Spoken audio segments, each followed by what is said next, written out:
We are here at beautiful Ironman 70.3 Dubai. My name is Bob Babbitt. This is Breakfast with Bob. Caroline Steffen, one of our favorite people in the world. Let's see. We've chatted in Germany. We've chatted in Kona. I think we chatted in Bahrain. We've chatted a lot of different places. How you all doing? over the world. Yeah, thanks. Thanks for having me again and again. And again and again. You know what I was thinking? I was thinking last time going, I don't think I've ever asked Caroline her favorite, because you were a swimmer, then a cyclist, then a triathlete, right? Yeah. Okay. Yeah. Favorite moment from swimming? Favorite race from swimming? Was there one that sticks out? I know it's back. That's like, I'm going back in the archives of swimming. 15 years ago. It's really hard to pick because I've done more than 10 years of racing, of swimming, and a lot of competition. I think, there was one World Cup I've done in Berlin. Yes. And I was in really good shape, and yes. I made a personal best. I would 200 freestyle and 200 medley. So that was, I think, my best competition I had. So then let's move to cycling, right? And we know as a cyclist, what you didn't like about it is, wait a second, why should I do all the work and let somebody else get the glory? That's not really fun. I don't want to work for all these other losers. That's not really great. What was your favorite moment of that? When I got the chance once to be the domestic, like to win. Have the other guys work for me. Yeah, to win the race, not to be the domestic, and then I won the race. So you won the race. Yeah, so you're like, okay, I won the race. You guys see what you can do if you let me go off and win. Yeah, well, the team was working in the back to make sure I keep that lead, and it was a sprint finish. And what race? It was actually my hometown in Bern in Switzerland as well. So for me personally, it was a really big thing. Yes. And I struggled through the race and actually got dropped once, and I worked my way back to the bunch, and then I made a gap, and they said, okay, we give you that chance today. Yes. And I made the team proud, and the team was working for me in the back, which was great experience to have a team working for me, because I was working for them all the time. So and then grab the win and celebrate, and it was really, really good experience. So then you moved to triathlon. Yeah. And did you know right away when you moved to triathlon, I like this better? It's all on me. I don't have to worry about a team. It's just how I perform, how I prepare, and the results are again all on me. I liked the fact of triathlon. I liked at the start. It was a challenge, like to get how to get through the race, because I've never done ITU, I never done short course, I never done half. My first triathlon was an Ironman. So you really didn't even deal with the ITU stuff? No, I never had anything to do with ITU. Yes. And the only reason why I entered a triathlon was because I heard it's a one day. Like it takes you all day to get through the race, and that was a challenge. I wasn't really going into triathlon because of swim, bike, run. It was more like it's a 1 day challenge race. So you liked it, like in cycling, did you notice that the longer it went, the stronger you got? Yeah, definitely. Yeah. And even swim, I was a 200 and 400 meter swimmer, which sounds really short compared to what I'm doing now. But back then I wasn't really fast in 15 100, so I always have done 2 and 400, and then cycling I was way better if we had like multiple stages, like when we had like 1 week of racing, and I always got stronger each day. So at day number 4 or 5, I was definitely way stronger than day 1 and 2, and that showed me I'm maybe better in long things. And So when you jump into your first you said your first race in triathlon was an Ironman? No. Yeah. Which one? Ironman Zurich. 2006 and age how'd you group. I got second, I think, in my age group with a 9:58. So you went under 10 hours in your first ever Ironman race, not really knowing what the heck you were doing. No, and then no, nothing. Really. You had no clue. No, not at all. Not at all. I love that. Yeah, and then I think I got second, and then I went to the wards next morning, and they told me, "Are you going to Hawaii?" I was like, "What's happening in Hawaii?" I had no idea. It was like, idea. "Oh, nah." You said you didn't know, like, I qualified for the Ironman World Championships. You didn't even know what the Ironman World Championships was. No. And so the first time you go to Kona, 2006, did you feel when you got off the plane, oh my God, I like this place? or did you feel like this is really hot? I don't remember how I felt like with the heat and everything. yeah. I just remember the race was a massive struggle, especially in the run Yes. because it was hot. Yeah. And I managed a 9:59. So again, Again, sub 10. yeah, So again. wait, you lost only a minute from Switzerland to there. Yeah, yeah. I think I was really strong on the bike. Yeah. And I was on a road bike. Yes. And people told me you can't use that bike in Kona. I was like, why not? What's wrong with my bike? It was a road bike. So you used road bike for both of them. Yeah. Yeah. I mean, Yeah. you don't need aero position. 512 in Kona on a road bike. And hey, were you a pro by then? No, You but still stayed age group. Yeah, but then after that, age group. I was a racing age group. But then after that, I got a call from the cycling team and they said, listen, it looks like you're pretty strong on a bike. Would you like to join our team? That's how I got into cycling. Oh, so you at that point you went back to cycling. Yeah. Yeah. I wasn't a cyclist before. I done Okay. between swimming and Ironman, I done absolutely nothing. Oh, nothing. No. Just like What were you thinking about doing for a career? Were you thinking obviously something else, not as a professional athlete? what do you mean? Were you were swimming Yeah. and then did triathlon Yeah. and then identified as a great cyclist. Yeah. Then went to cycling, Yeah. realized I don't want to be working for these other losers. Yeah, and I was missing that part of being outside and do swimming and Yes. and running as well. So Yeah, I yeah. missed that a little bit, and then went back to triathlon. Went back to triathlon And then turned pro. turned pro. And what was your first big win? That was Geelong, 17.3 Geelong Yes. in February 2010.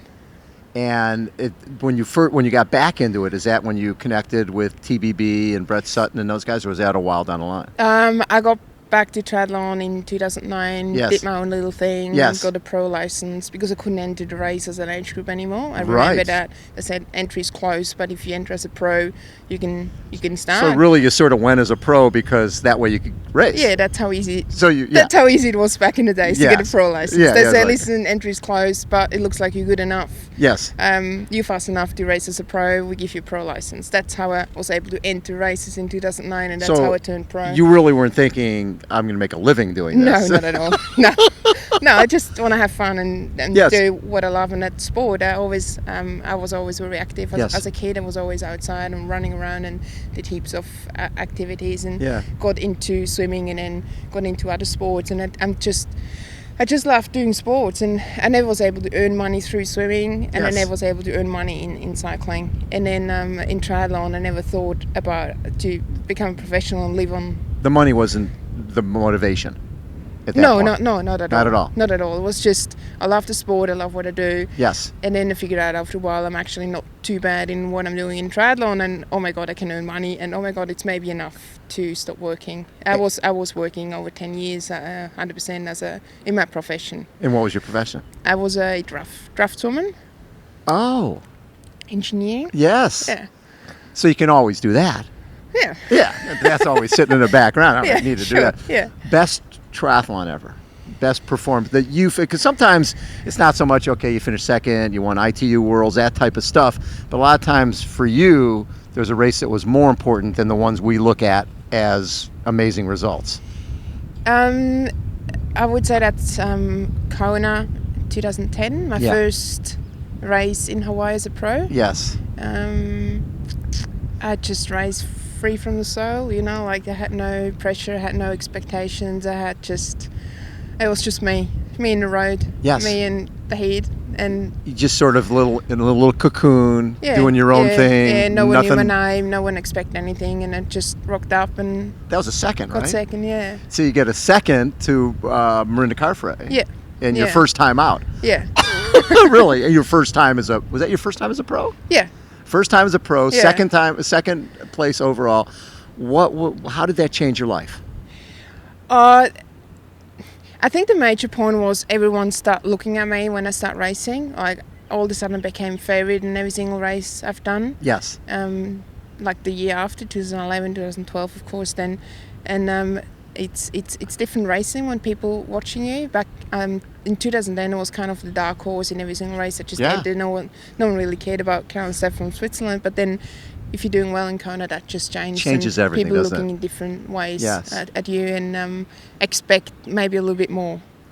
Now, when did you start working with Brett in the 2010. Okay. Yeah. And so that led to what you accomplished in 2010. Yeah, 2009 I just did my own little things Yes. and I got that pro license because, like I said before, couldn't enter races in age group, so I got pro license. And then went over to Australia and start training in Australia a little bit, and then And you loved Australia. yeah, straight away, and then started to catch up with Brad, and he said take you in a team, and I quit my job and everything, and start to become a real professional in January 2010. Yeah, and so now the change in this sport with races, the Triple Crown, right? We got starting tomorrow is Triple Crown for this year, and obviously someone can win it because Daniela came away with $1 million.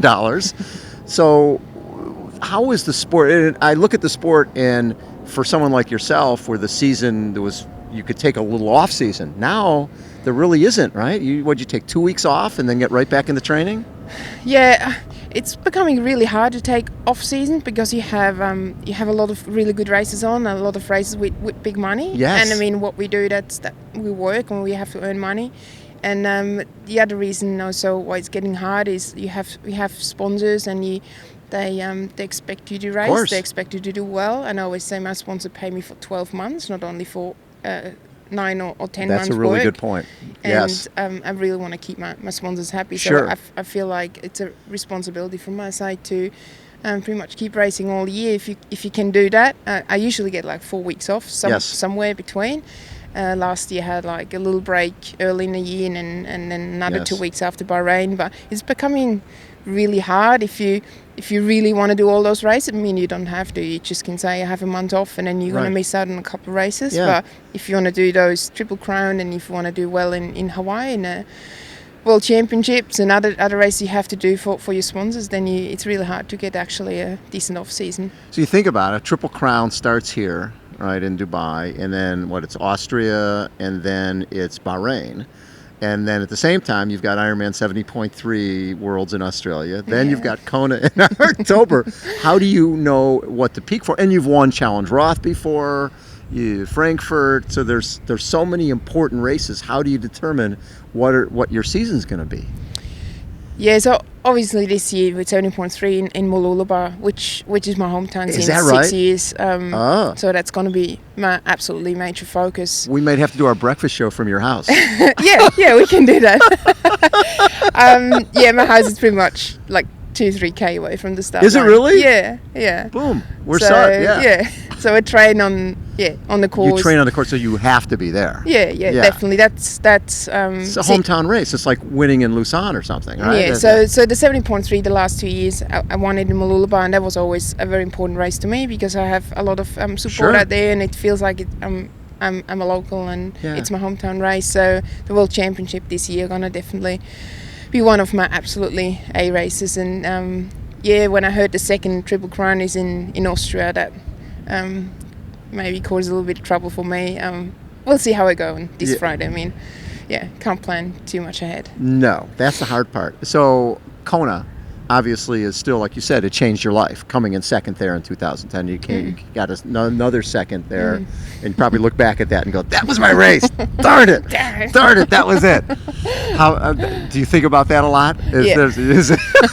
Are you really happy I brought that up again? Yeah, I actually was hoping we can, for once, not talking about Kona. Like, here we go again, talking about Kona. I know, but you need races like that. They sort of fire you, right? They fire you up when you go, God, I could have had that one, and which means I know, I've been there second twice. There's really no reason you can't win that race, right? Do you still feel that way? I don't know. Is it get tougher as it goes on? The competition gets so really intense and really deep. So that 2012 nearly broke my neck. Really? I nearly retired after that one. Really? Yeah. It took me 3 months to get over it. When did Leanda catch you?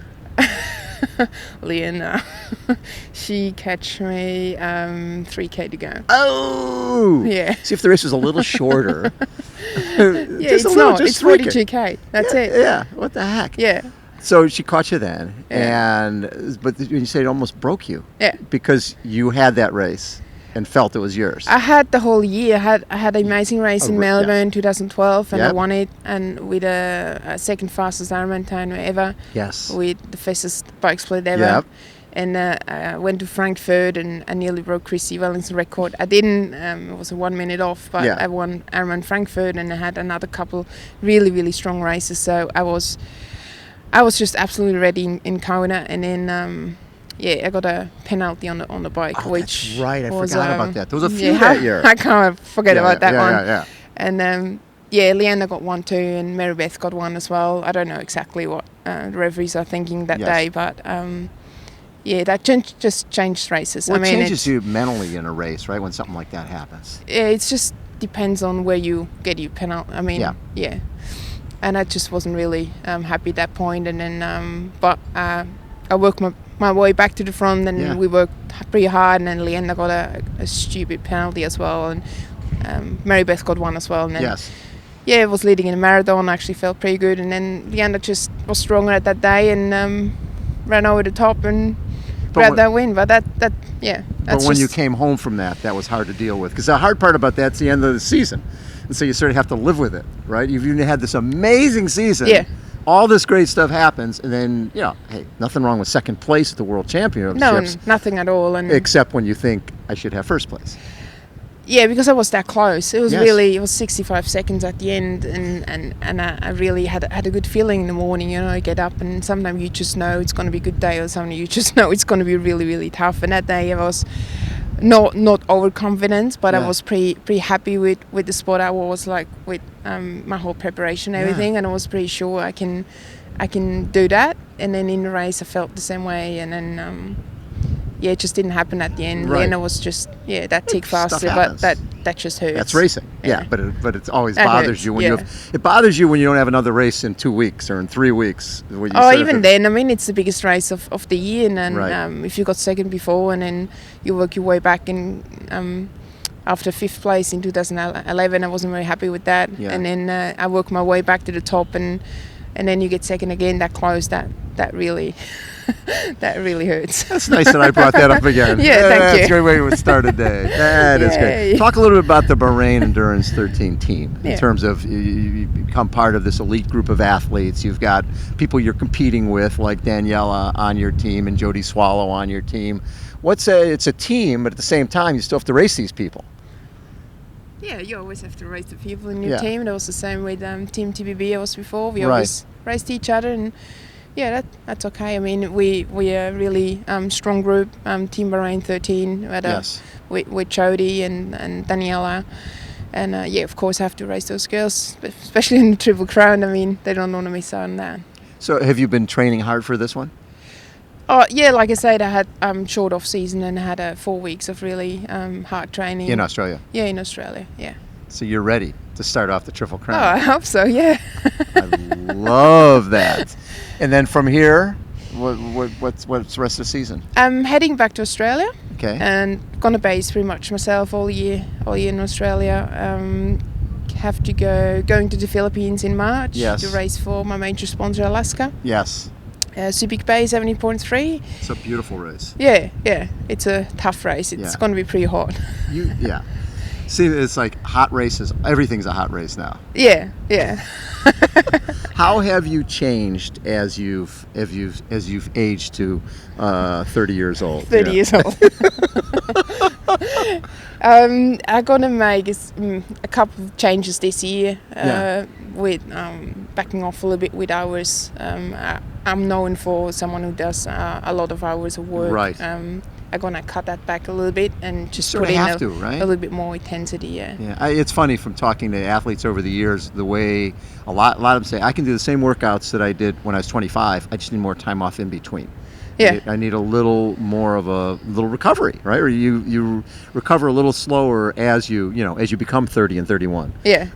I actually feel like I lost a little bit of speed the last 2 or 3 years, and I want to get that back. And I definitely did enough long stuff and enough endurance stuff, and you're not going to lose that. Your body knows how to go along. Yeah, exactly. So back off the hours a little bit and put in a bit more intensity and hope I get that speed back. Love it. Yeah. Caroline, always a pleasure to chat with you. You are the absolute best. Thanks a lot. We are at Ironman 70.3 Dubai. My name is Bob Abbott. This is Breakfast with Bob. The beautiful Caroline Steffen has been with us. Hold on, everyone. We will be right back. Love chatting with you.